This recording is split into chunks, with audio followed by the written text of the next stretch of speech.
फक्त खेकडी बघू नका, मेहनत पण बघा. आम्ही निघालो इकडे खेकडेचं सगळं टोके बिके तयार केले आणि आज आम्ही खेकडे पकडायला निघालो. खेकडे पकडायला. तर आज आम्ही गेलो खेकडे पकडायला सुरुवात करण्याआधी तुम्ही बघा की किती धडपड करावी लागते. रस्ता करत जा, रस्ता शोधत खाली ओढ्यात उतरा, त्याच्यानंतर पुढे चालत जा, डोंगर अगदी उतरावा लागतो. त्याच्यानंतर ओढ्यातनं चालत पुढे आलो. त्याच्यानंतर मग खूप असं पाण्यातनं पुढे गेलो आणि मग तिथून पुढे गेल्यानंतर चालत पहिला टोका लावला. नंतर मग आम्ही पुढे गेलो तर तिथं पोहण्याची जागा दिसली एक. तिथे पियुषने उडी मारली आणि पियुष पोहून आला.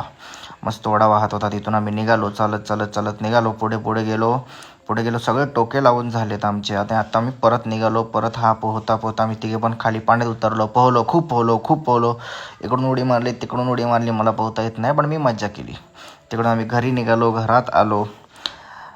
सकाळ झाली. सकाळी हा आणायला आला. सकाळी आम्ही चालत परत निघालो. आमच्याबरोबर आमचा तुफान निघाला. आमच्या कुत्र्याचं नाव तुफान. असं चालत आम्ही पुढे निघालो. खाली परत उतरलो. तोच डोंगर, तोच ओढा, सगळं उतरत खाली निघालो. आमचा कुत्रा पण आमच्या पाठून निघाला. मी तिथे तर असं पडलो. त्याच्यानंतर पहिला टोका काढला, त्याच्यात काहीच मिळालं नाही.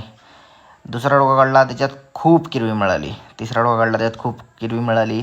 आमचा कुत्रा काय पाण्यात उतरायला तयार नव्हता. नंतर पुढे आलो. शेवटचे टोके काढले 2. उभे होतो. शेवटच्या एका टोक्यात काहीच मिळालं नाही. किरवी पळून गेली. नंतर कुत्र्याला पाण्यात टाकला. कुत्रा मस्त पोहला. तिथून मग आम्ही परत निघालो. आलो पठारावर. पियुष असा लडबडीत चालत होता. नंतर मग आम्ही खेकडा बाहेर काढला. 1 खेकडे काढले, 2 खेकडे काढले आणि सगळ्यात मोठा त्याच्यात एक राकोस होता. तो शेवटी आम्ही बाहेर काढायचा प्रयत्न केला. तो बाहेर येत नव्हता आणि नंतर मग बाहेर आला. बाहेर आल्यानंतर बघा केवढा असा हा खेकडा. त्याच्यानंतर पियुषने पकडला नसा चपलेने. पियुषने पकडला. नंतर अनिकेत बोलतो मी पकडतो. पियुषने काही दिलं नाही. नंतर थोड्या वेळाने पियुषने असं करून दाखवल्यानंतर मोठा भाऊ म्हणून अनिकेतने पण पकडला आणि खेकडा आणि दाखवला. हा एवढा मोठा खेकडा आहे. त्याच्यानंतर आम्ही घरी निघालो. घरी आलो. मस्त घरी आता निघालो आहे. हा कसा चढतोय. सगळी टोकी ह्यालाच घ्यायला लावली आम्ही. भरलेली टोकी त्याच्याकडे आहेत.